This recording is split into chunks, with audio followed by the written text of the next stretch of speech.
Good morning, everyone. Good morning.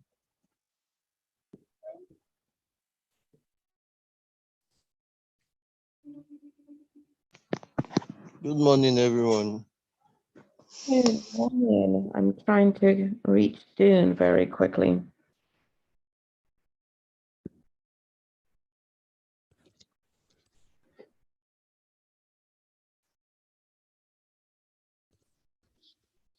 Dune, are you on?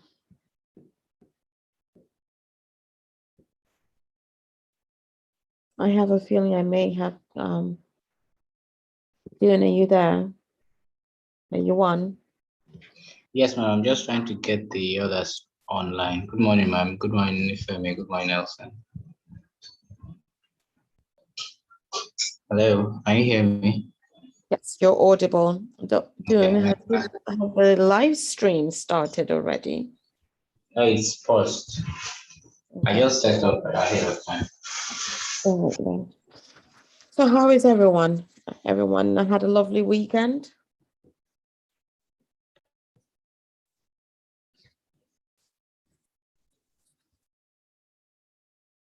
Nelson, you're aware that we're going to have a quick turnaround with this one?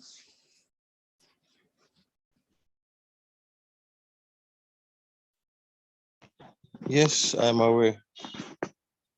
I'm aware. Thank you. Hopefully we can get them on.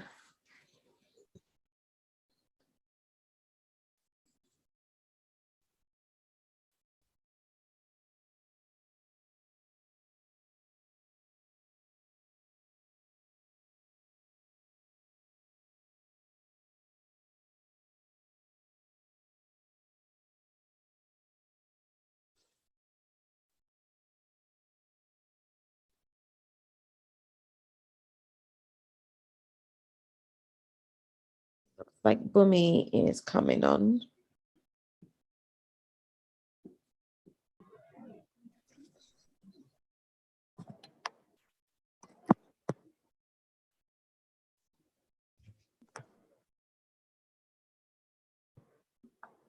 Good morning, Bunmi. Good morning. Thank you for joining us. No problem. It's my pleasure. Yes, that we're looking forward to an exciting discussion. I am going to be in the background as the executive director or producer, so you will not see or hear from me, but hopefully the other participants should be joining us shortly. Okay, that's fine. I hope that you understand that your camera is going to have to go on because this is a live recording. Oh, okay. I thought it was an audio podcast. We also feature it. It's live, so it's a live stream, and then of course it goes on to Facebook, and then it's on what's this other place called? YouTube. Excuse me. Okay.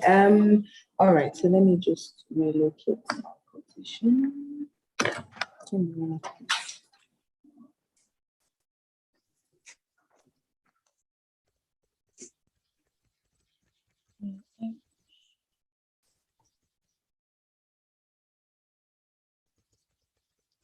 Good morning, Monica.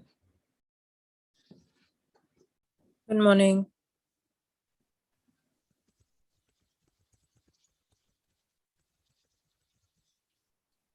Can you hear me?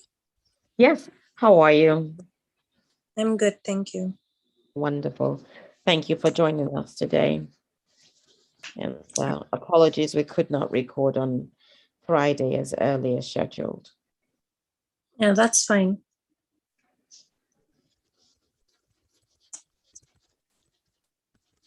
I was just reminding Bunmi that we do keep the cameras on because it's a live stream, and then it's featured on YouTube later on. Okay. So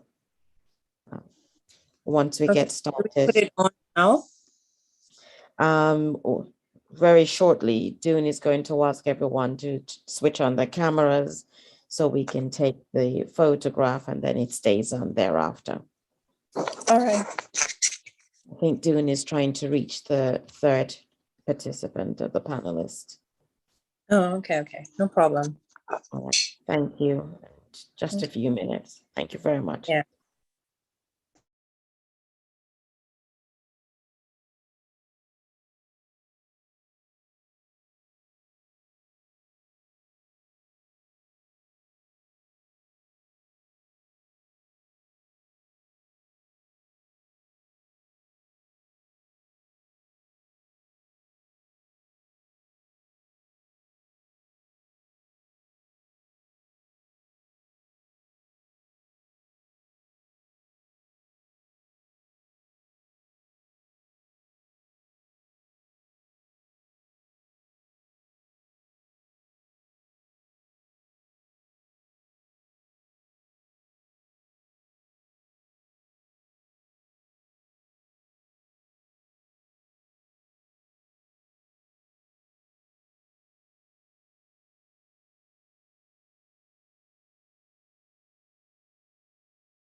Nifemi, I'm just trying to connect with Dune so I find out what's going on with Victoria, and then we get started.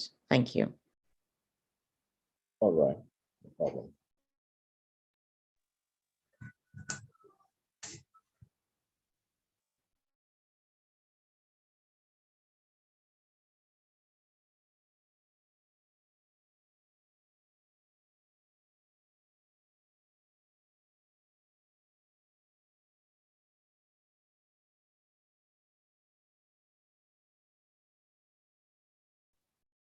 Victoria is joining us, so we should be starting momentarily.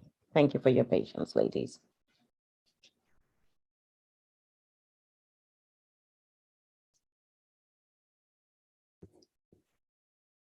Nifemi, I believe Victoria is joining in a few seconds.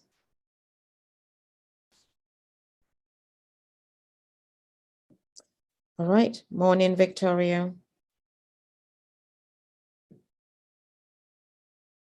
Victoria, are you there? Are we audible to you?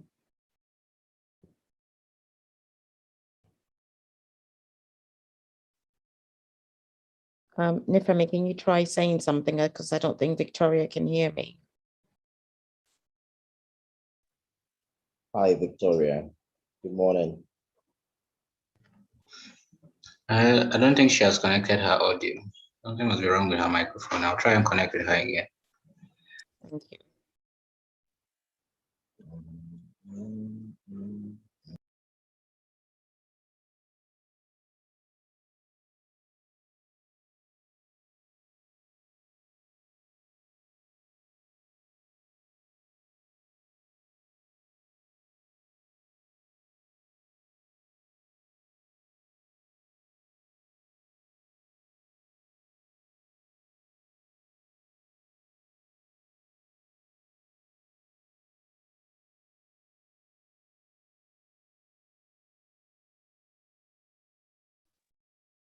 Victoria.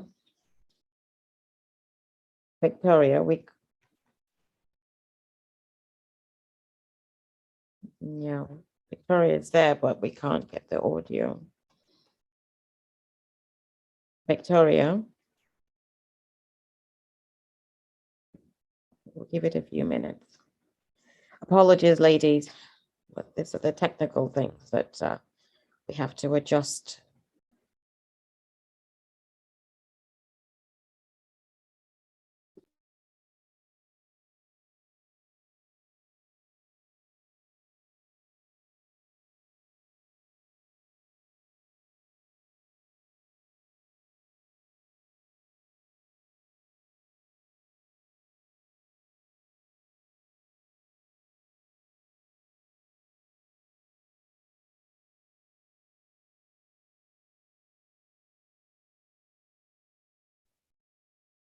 I've sent her a message, but I don't know if that's coming through. I think we should go ahead while I try and get her to connect. All right, Dune, can you take, ladies, can you switch on your camera? Nifemi as well, and Nelson, so Dune can get the photograph and we can get started. Thank you, everyone, and enjoy the podcast.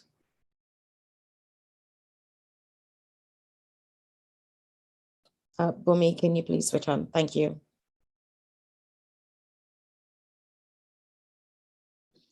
Dune, can you take the photograph and we'll get started? Nelson, camera, please.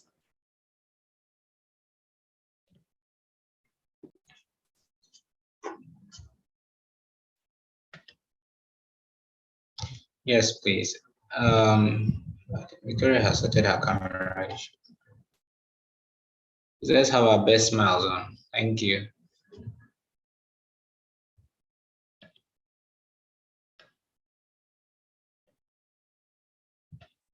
Is there a reason why Nelson is frowning? Nelson, you're back in the lights too. Yeah. And Nifemi, the lighting is not the best with you today, but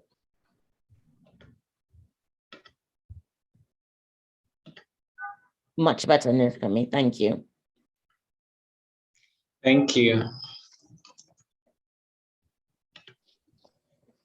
Nifemi, it's all yours. I am going to be muted.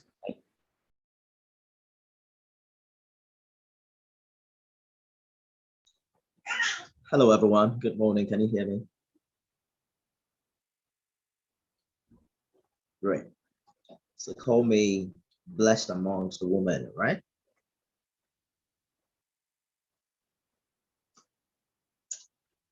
So if you're joining us online, thank you so much for joining us. We are so glad you're here. And the next 30 minutes thereabouts, I believe will be very impactful for you.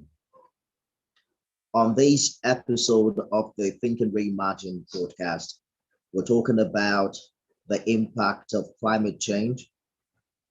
And this conversation is on the sideline of the ongoing COP26 in Glasgow. The world is getting warmer for obvious reasons. Fossil fuel emissions caused by humans. Our ice caps are melting, the sea levels are rising. We now see more extreme weather events taking place around the world. Call them floods, forest fires, heat waves. These naturally occurring events are being made worse because of the effects of climate change. We're told the past 10 years were the warmest on record. And we've seen governments around the world agreeing year in, year out on urgent action that must be taken. So the COP26 event, as you all know, is a global United Nations summit about climate change and how countries are planning to tackle it. That particular summit is ongoing in Scotland. At the time, this is November 8th, right? As of the time of recording this podcast. COP stands for Conference of the Parties, and this is the 26th meeting, which is why it's called COP26. And we have followed conversations among world leaders in this regard in the past days. And let me introduce my guest to you on this particular episode. Monica Fatogun is an environmentalist, a Greentuber, MeanGreenie. They have to tell us more about that in the course of this conversation. Bunmi Obanawu is of the fight against desert encroachment fade. Victoria Clement, teenage activist. Hello, ladies. Thank you for joining us on this conversation. I'm going to begin with Monica. Hi. Thank you so much for joining us. I'm looking forward to your contribution on this one. Let's begin with Monica. So for some, the climate conferences, the climate conference known as COP, seem like a bunch of aimless talk. For more than 30 years, the UN has held these conferences and the world is still on track for what we now know as a catastrophe. I just want us to begin with a bit of international politics. What are your thoughts about this regard? Perhaps today, or it was yesterday, I can't remember precisely, we saw the young female climate activist Greta Thunberg talking about the COP26 being a failure. What are your thoughts about the ongoing global conversations in this regard, particularly the Conference of the Parties? Hi, thank you so much. Thank you to everyone for allowing me to speak on this podium. Honestly, I feel there is a lot of discussion. There's a lot of knowledge, even though the majority, we feel not many people know about climate change.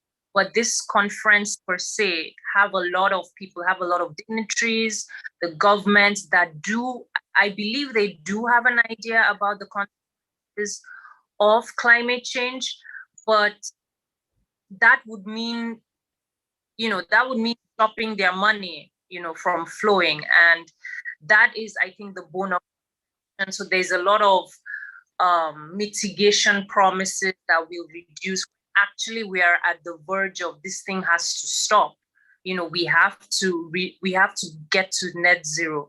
But everybody is in talk. It's kind of beating around the bush about how they would reduce this, how they would reduce that. But I want to take history into perspective. What everybody has done, we'll reduce by this amount, by that amount, but been no change. And that's why 26 is seen as critical. We as environmentalists, a large portion of our thought process, we have to be optimistic. So we are always hoping for the best, that, come to terms with the fact that climate change is a serious global threat to our economy, to our landscape, to everything. So there is a part of us that wants to be optimistic that they are taking this seriously. There were a lot of conversations made. Like I know the president. I think the president of the Galapagos Islands decided to add 60,000 square meters more to the protected area. So that's what a lot of we as people just hope it is going to be taken seriously, because not much has been done, and it's good to see you Greta party and to have children. There was an activist that attacked this Shell CEO about what he's doing, where he's just greenwashing, but he's actually, people are coming forward. So it's our hope that it will be taken seriously, because that's what environmentalists have to be. That is optimistic. Other than that, we're not going to win this war if we keep thinking that nobody's listening. But yeah, history has shown that people are not listening, but we have to keep up the faith,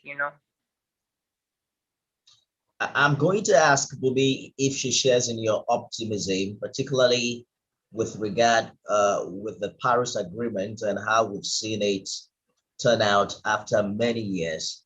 Bunmi, the debate is on whether global climate talks are really an effective method of pushing for change and ultimately reducing emissions. Do you share Monica's optimism in this regard?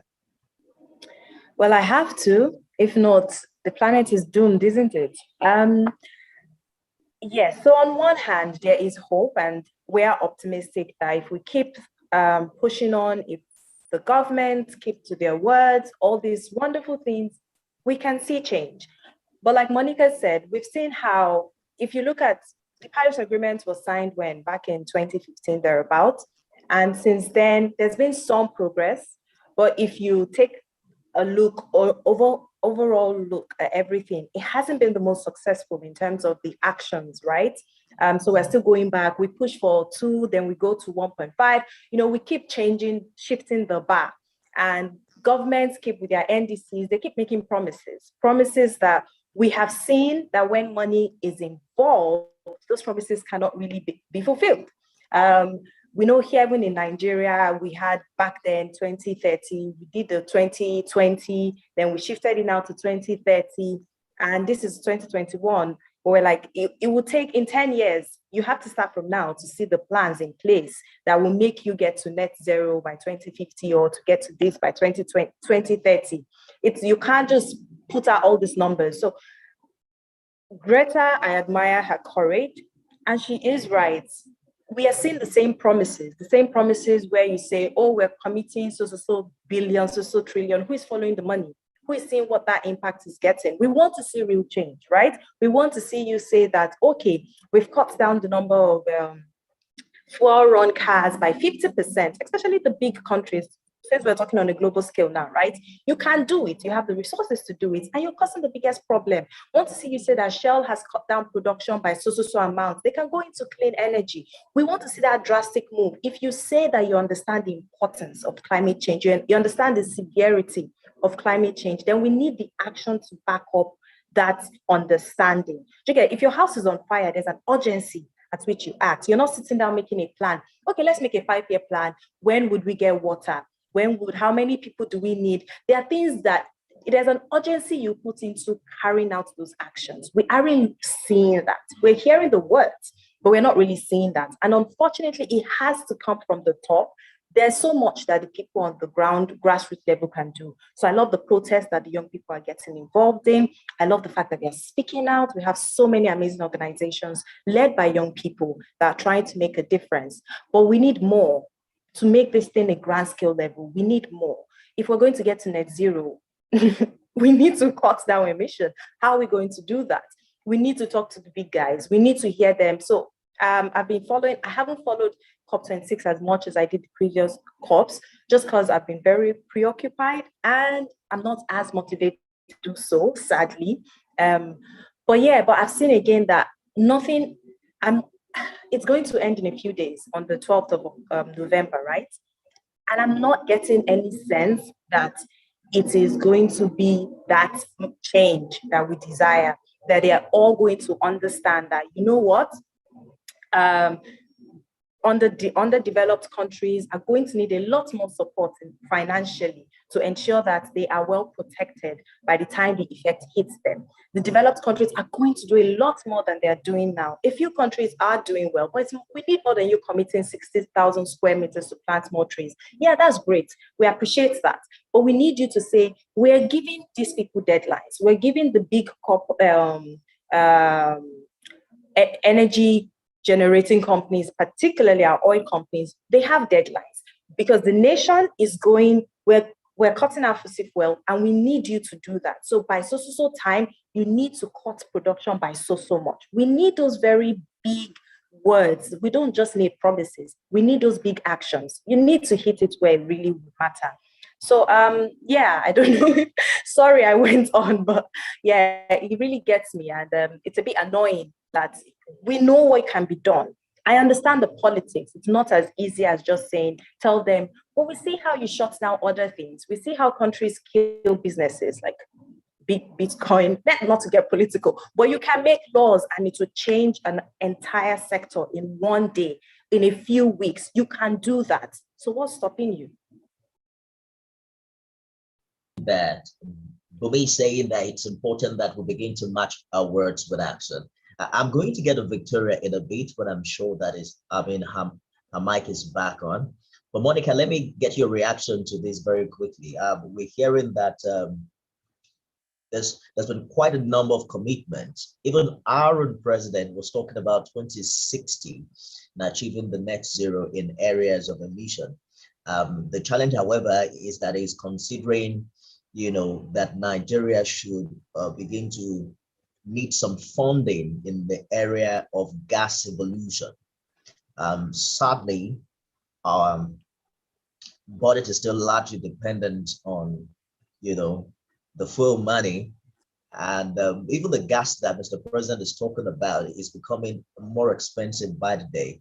So many people are foreseeing that quite a number of Nigerians might get back to the use of coal in a matter of time. But we've also been told that developing countries aren't really the big elephant in the room. They are not the one really causing the huge damage, but they seem to be at the receiving end. But do you think it is realistic to have every nation have the same year, the same year as a goal? We're hearing India is talking about 2070, Nigeria is talking about 2060. How effective do you think all of these targets and goals are, particularly aftermath this conference? So I think this goes back to the urgency of the matter. And to be honest, 2070 is really far. If scientists are saying we have 10 more years, actually, I think it has been reducing. The report came out in 20, if I'm not mistaken. So like 6 to 8 years more left before we can do anything to the global average temperature. So if you're saying someone wants to cut down by 2060, 2070, it is not motivating. You have reports saying that, listen, we have to do this by this time. We have to make drastic changes. Actually, we have been chiming in and talking about climate change and its impacts for years. But human nature makes us scramble when the issue, you have issues happening, you have wildfires happening or floods in European countries. That's when everybody wants to come together and scramble and say, oh, let's do something. But it's surprising that even though the reports are mentioning, we have just 6 years, 10 years to make a change, you still have people saying 2060, 2070. Are we going to really, is the Earth really, planet really going to survive by that time? If you want to be reducing pollution, then is that an appropriate time though? It's what is, I'm saying, is demotivating when you have a lot of reports, you have thousands of scientists coming together and chiming in, you have climate activists coming together, telling you what exactly needs to be done. And it's not just them saying it, it's also with proof. It's also with data. And there you're sitting saying 2060. So yeah, I really feel the future is a bit, if you have people giving deadlines that are way ahead of the right time to actually do something, because 2070, yeah, you might go down, but that might be a wrong time, because this is the crucial moment where we can at least stabilize the global temperature. After 6 years, 6 to 8 years, it's gonna reach a high degree where we can't even change it at all. So whether you're reducing it by 2070, I feel it might not matter. So yeah, I think I want to remain optimistic, but yeah, hearing what you're saying, but that is exactly how I feel at right now, hearing that. It's a bit unfortunate, and it's sad, and I can see why climate activists are just, people, we the people, we just feel deflated, because we've done everything, the whole assignment. We've presented the food on a platter to you. Do something, and the result is just not what. Absolutely. I agree with you. Greta did mention that the conference itself has become more of a PR than having conversations that can improve the environment, as it were. But let me bring in Victoria on this conversation, and I'd like us to return home to Nigeria. Victoria, do you feel a sense of urgency, particularly? Okay, I'm told that Victoria isn't currently online, so we're going to work on bringing her back in a short while. But let me come to you, Bunmi. Let's talk about the kind of urgency that scientists are talking about, that activists like you are emphasizing. When you come back home, do you feel that sense of urgency, particularly how human activities are beginning to alter, climatic conditions, the issues of emission of greenhouse gases from vehicles, burning of hydrocarbon products, deforestation, which I believe that you are particularly concerned about, industrial emissions, and the rest. We hear most of these issues on TV, but I doubt if we're beginning to, talk to young people about them and begin to prioritize them, even though I know that Nigeria has some very fantastic policies in that regard. Yeah. Okay. So with Nigeria, we have a lot of issues. Let me put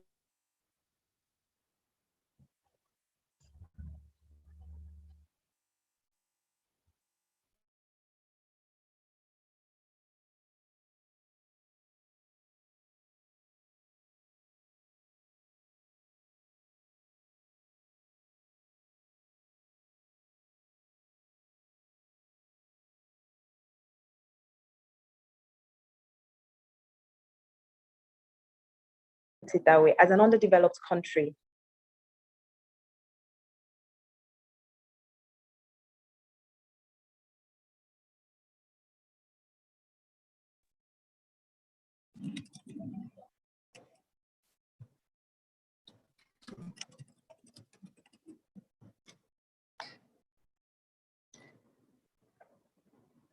okay. Hi, sorry. I hope I'm back. Okay, I am. All right, sorry about that. I'm wondering if you're just me, but I think we can hear you now. Okay, yeah, I'm back.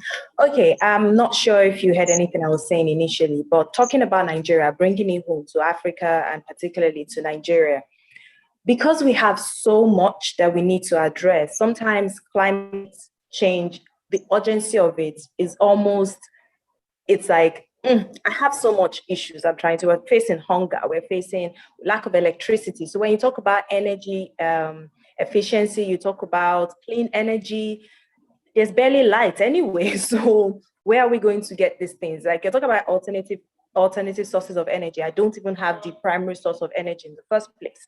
So there are a lot of issues that, and we talk about poverty. People are like, well, I barely have money to buy food. But what people fail to understand is all these issues are only going to be intensified because of climate change.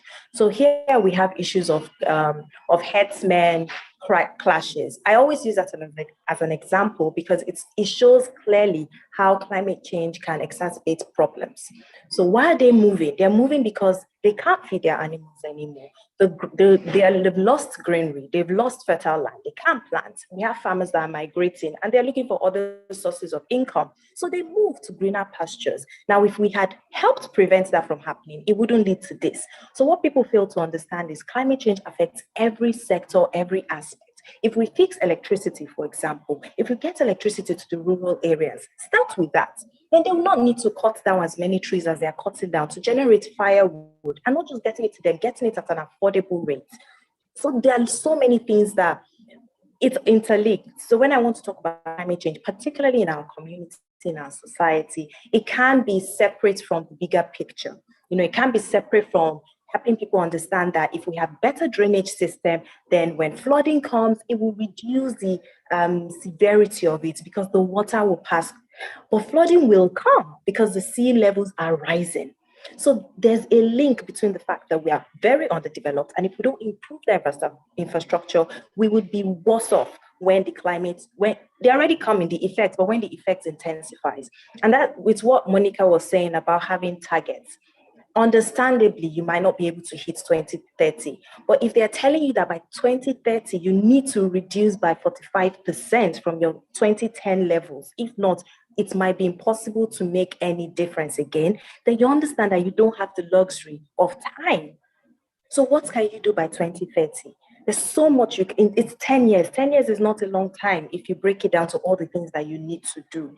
So to answer your question, when we come down to Nigeria with promises, we can't solve climate change problems without solving our underlying issue of development.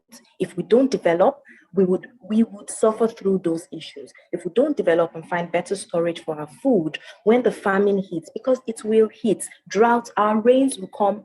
The weather patterns are already changing. Sometimes we have more rain, sometimes we have less rain, sometimes the weather is hotter, sometimes it's less.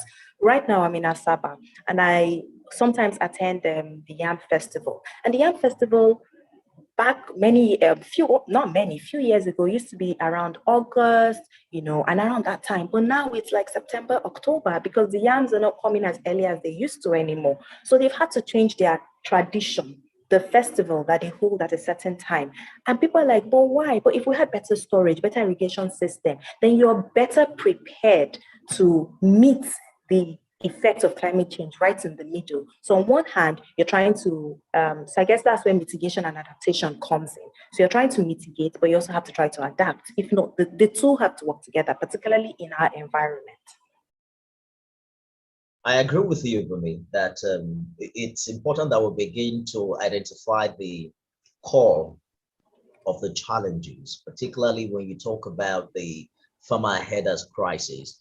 When we look at it, we don't look at it from the angle of climate change. The issue of flooding in Nigeria, how it's affecting crop yield, how people are losing their jobs, the issue of health crisis, for instance, even power. Most of our electricity is gotten from water. Let's talk about Monica. Let's talk about the role the young people can play. I think it's a fantastic job you're doing on YouTube, trying to educate people in this regard. Talk to us about your inspiration and how you think young people can join, in this need to begin to advocate and carry more people along. Thank you very much. So actually started out as, after studying environmental science and working in the field for such a long time, I was working at a nature park in Lagos, and had coming in, and the park was preserving 20 hectares of beautiful natural forests. So, we had visitors that would just come and be clueless about, okay, what am I here? Because their view was just, how is it, not the ecological significance of having that greenery. So, being a passionate environmentalist, that used to really get on, and I get very, how do people understand? So it just fact that many really don't know this thing, and because these people are not, I would always see school children coming to Lufasi and they are mesmerized.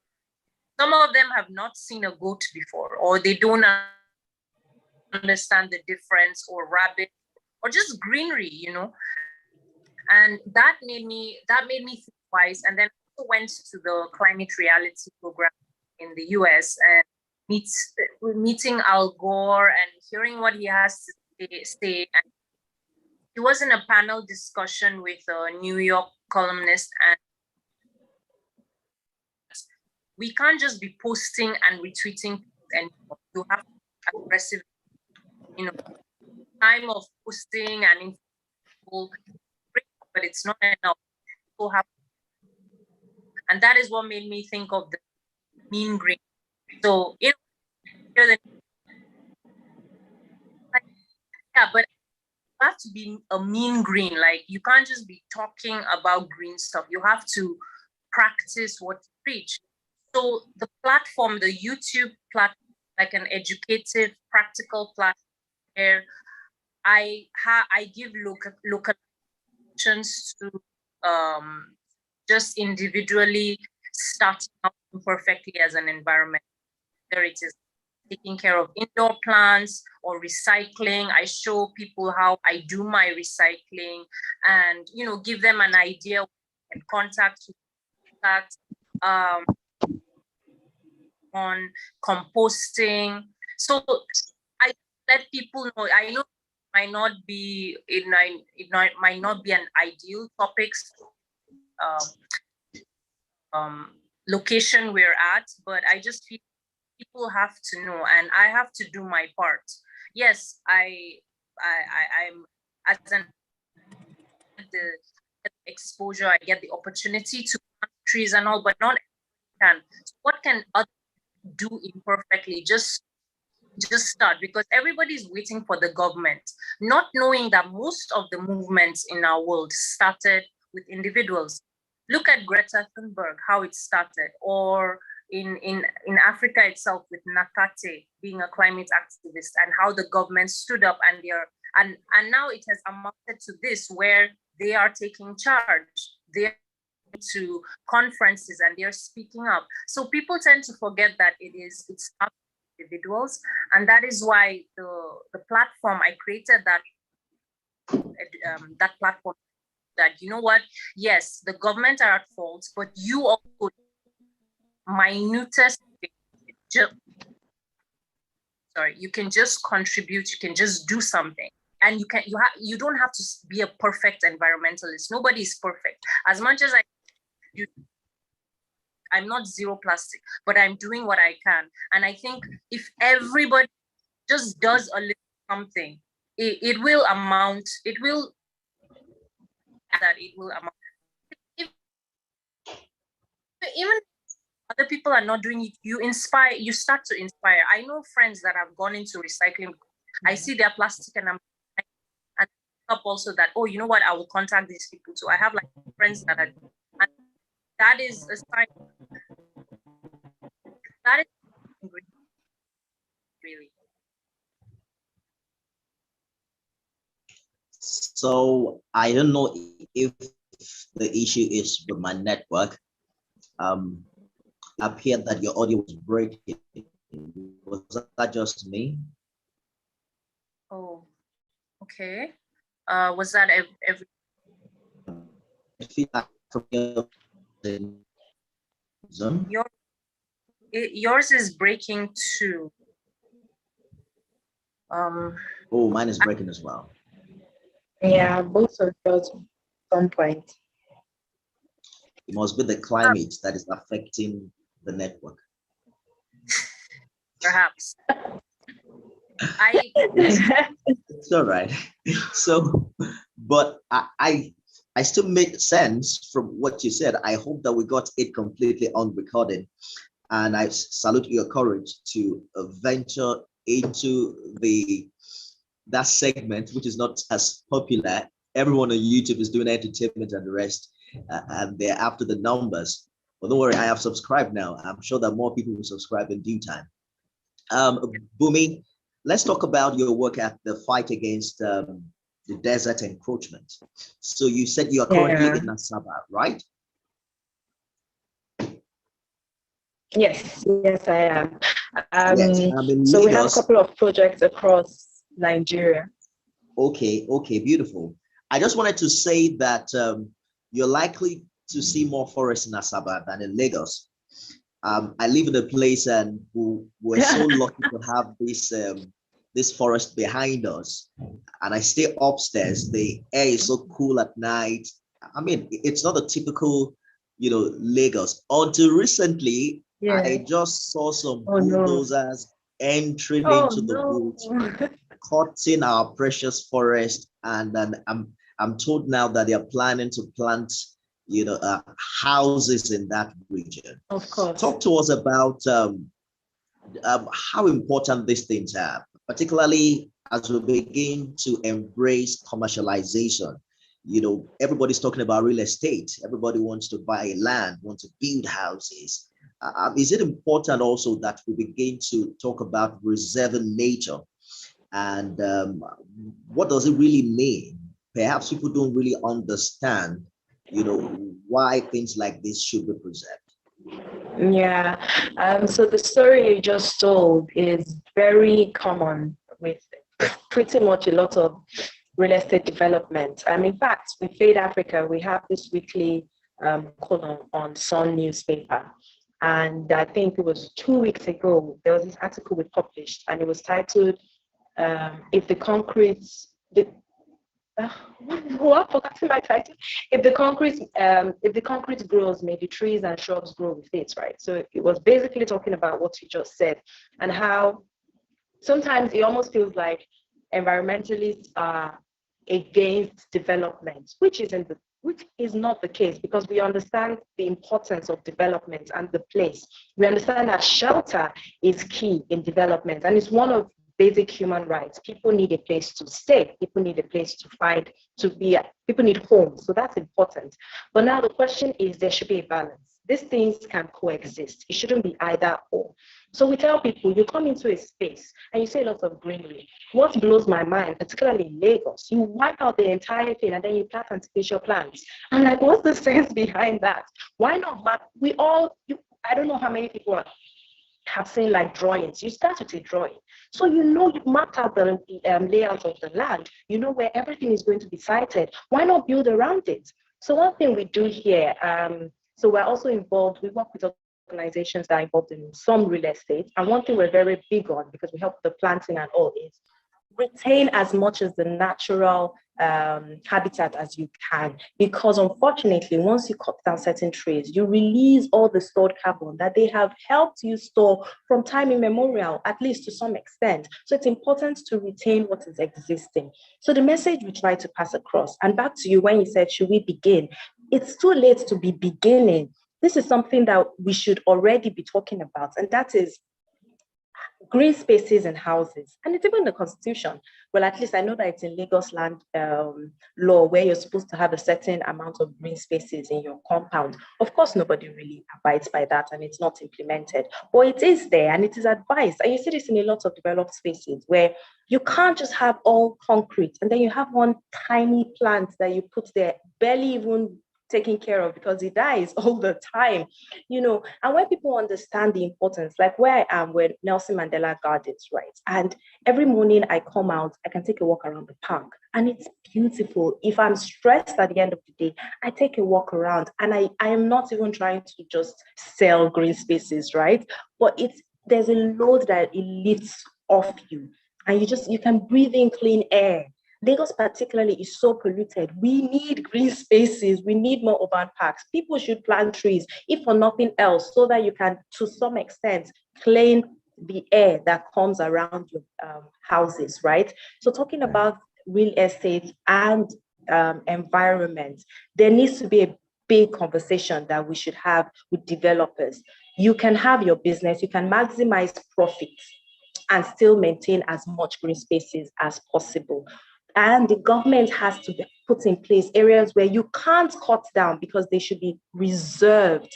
We should have green spaces reserved, that no matter how much that land appreciates, you cannot cut it down, because that is the purpose for that space, to just be green. We need a lot of that. You're right, Lagos, Asaba, well, for now, maybe it's because they don't have as many people as Lagos. So sometimes I try not to be overly optimistic about areas, because we've seen that with development, particularly when it is not planned from the very beginning, it always is sacrifice.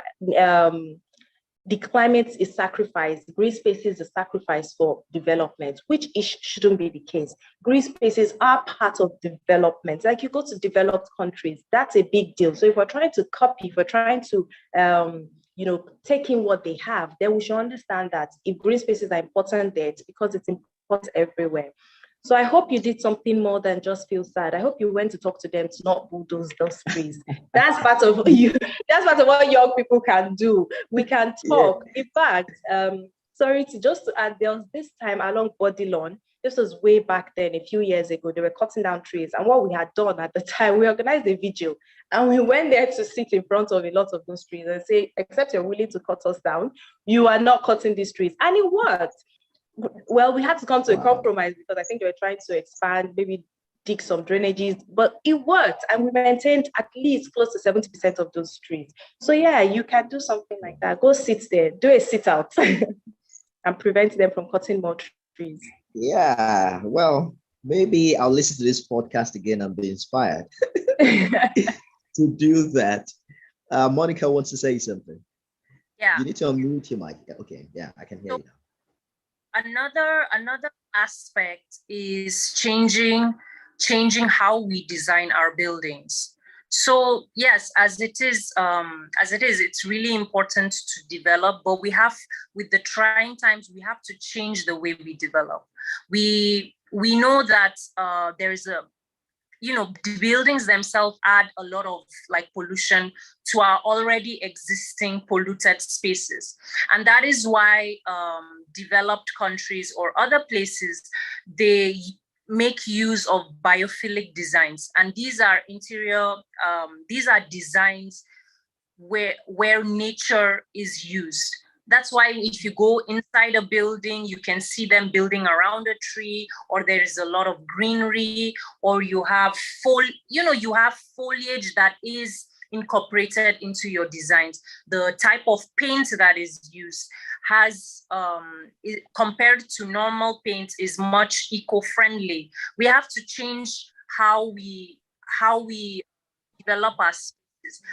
Green spaces must be there, but if you're even building, you have to make it more eco-friendly so that at least that is not even adding to the problem that we are already trying to eradicate with the green spaces. So I just wanted to add that. And your story, Bunmi, reminded me. So there's this Chipko move. That's why I think the Chipko movement started, where there is a village in India. There's a tribe, the Bishnoi tribe. While the men went to work, I think they were the part of the government came with their bulldozers, and they wanted to cut down these sacred trees. And this was in the 1970s, and about 383 women went to hug these trees. But unfortunately, they were killed along the trees. That's what hugging around trees, like what's where became a phenomenon right now, tribes go cut down, or you want to go and kill their. I remember reading about them, and I was enthralled by how they are not per se very educated or well standard, but they did understand the importance of nature, and they are fiercely very, very protective, even till. Indeed. Let me stay with you for a bit, Monica. I hear you talk a lot about indoor plants. Is that also an alternative that can be explored in urbanized areas like Lagos? So yes, it's kind of what I say.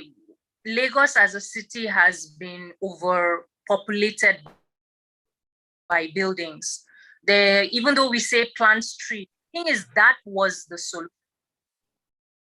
But now that it is not a viable solution right now because of the amount of have the second option, which is trying as much as possible to have a lot of foliage in your indoor space. Now, the NASA even made a list of plants that you have to keep in your house and the benzene that is emitted from your house, or the formaldehyde, all these toxic pollutants that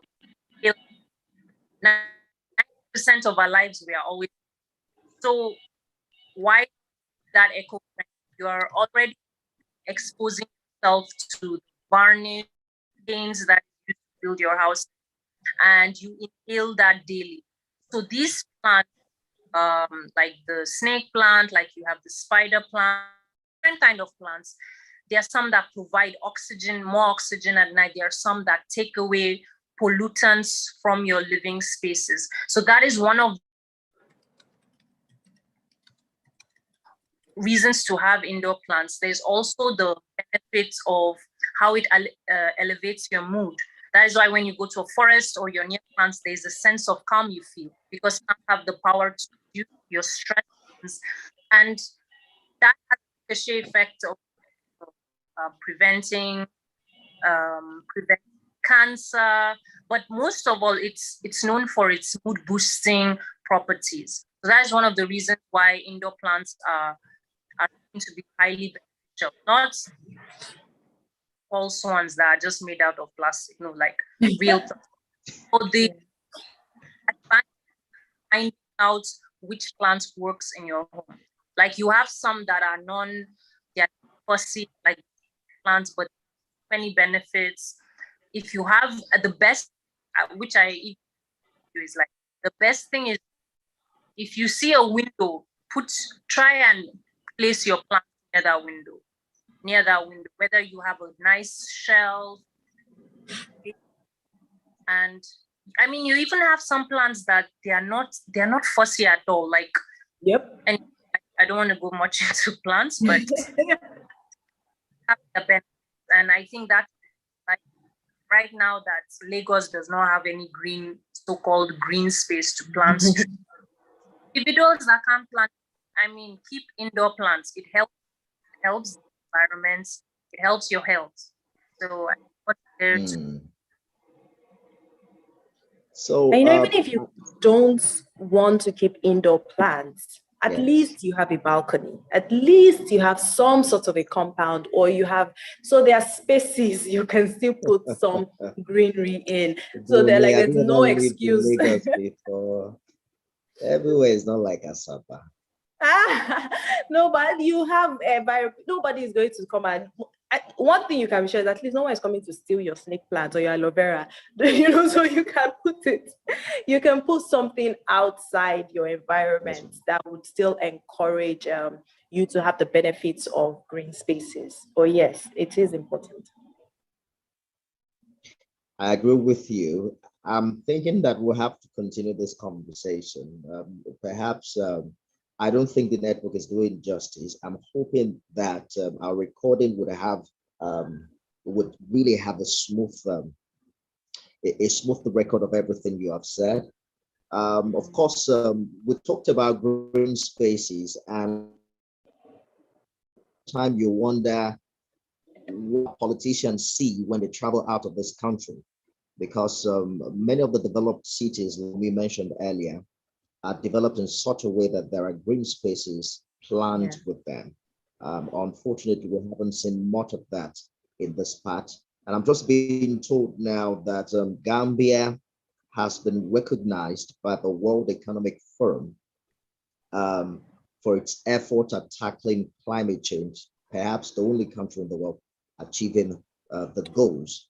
And bear in mind, we're less than 10 years to the 2030 goals that we've all been talking about.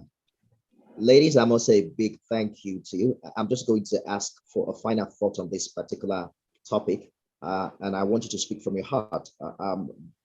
Bunmi, you talked about what we all can do as our own bit to ensure that government and people comply. I think it begins with education. Monica talked about the importance of indoor plants. People would rather buy pets than buy plants.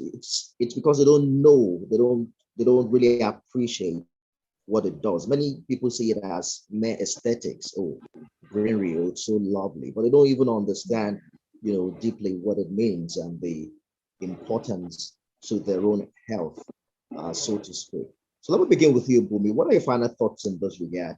Particularly, I want you to speak to the need for more people to be in the know, in Nigeria. Yeah, like you said, pretty much hit the nail on the head. There needs to be more education. And this isn't just on the part of the government, this is also on the part of individuals. This is on the part of civil societies, different schools. So sometimes when we go to schools, we try to set up like conservation clubs, right? So that young people are educated. There needs to be an intense system of education that goes out to let people understand, even down to farmers, understanding that. So Monica talked about we need to change the way we develop, and that doesn't just apply to buildings, it applies to how we farm, a lot of things that we do now.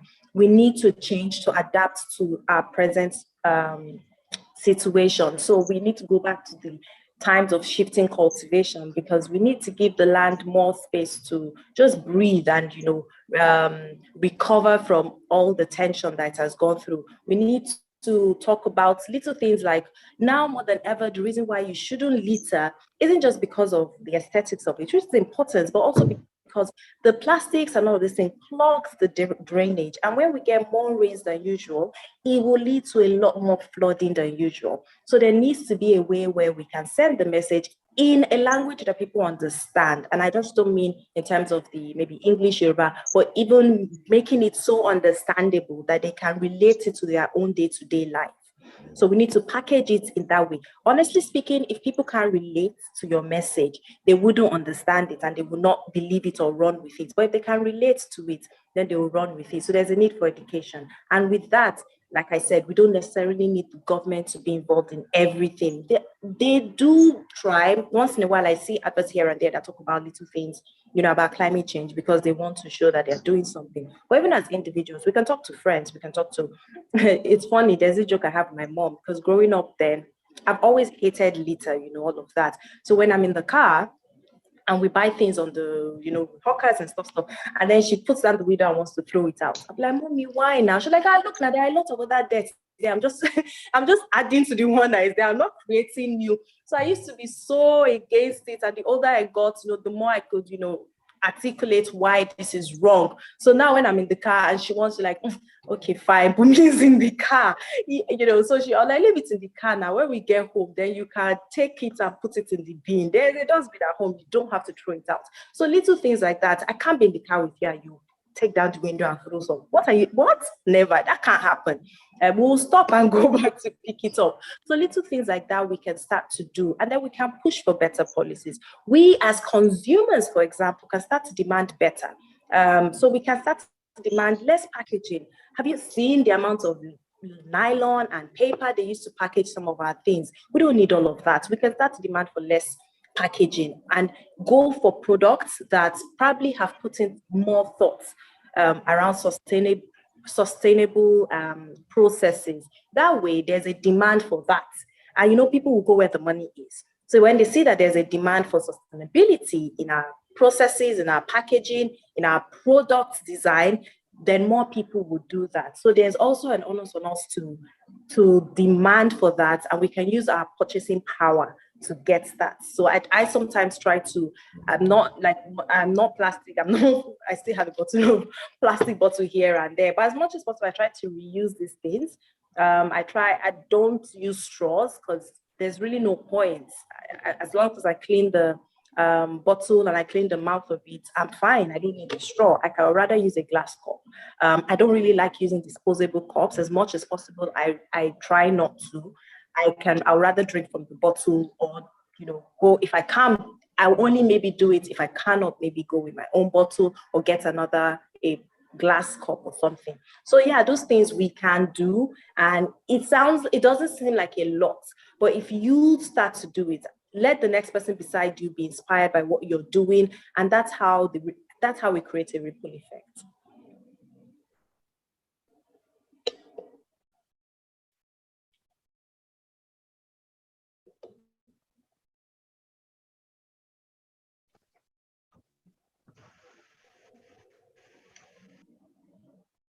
Thank you so much, Bunmi. You're saying that it's important that we model the kind of change that we want. And I think that that's powerful. Thank you so much for your contribution. While you were saying that, Dr. Am did mention that in turn that we begin to teach, students about the issue of environment. One question I would have asked Victoria that is being done in our secondary schools. Nika, let's have your final thoughts on this. Okay, so I believe everybody is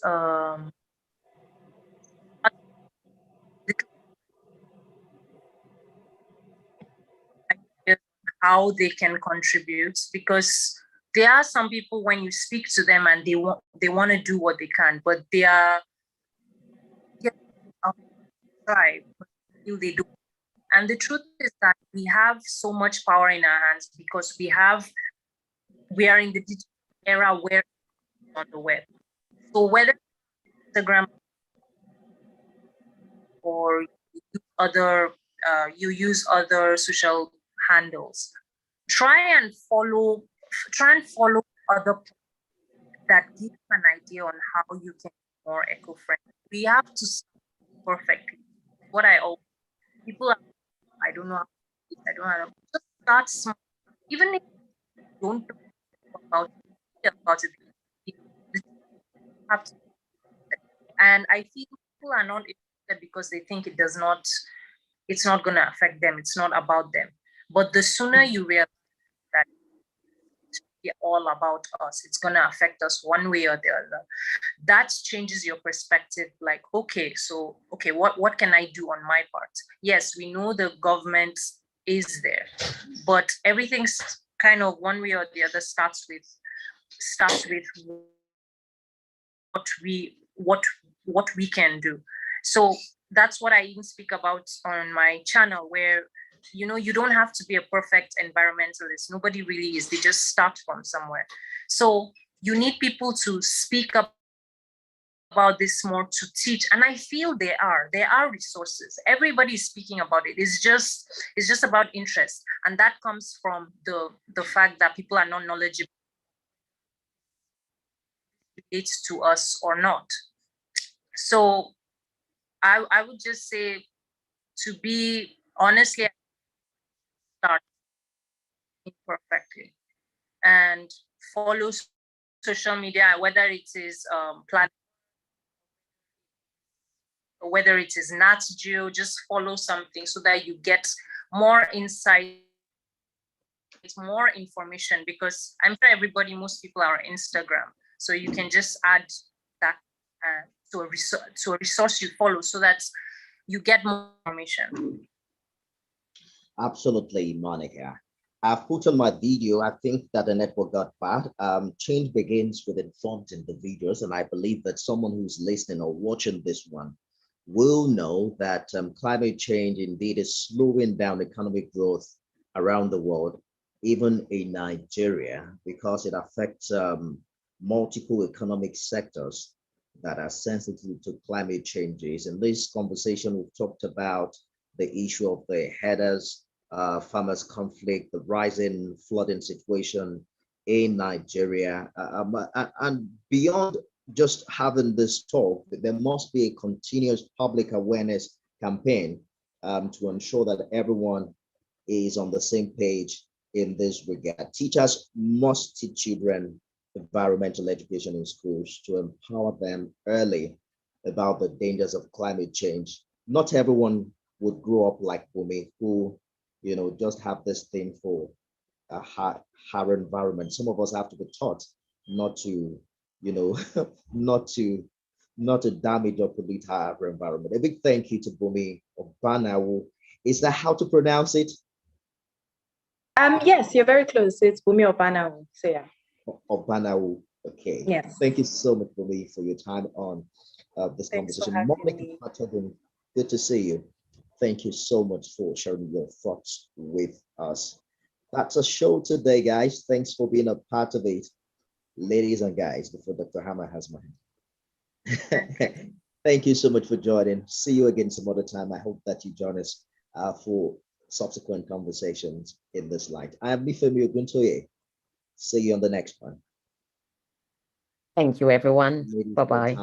Thank you, everyone. Bye-bye.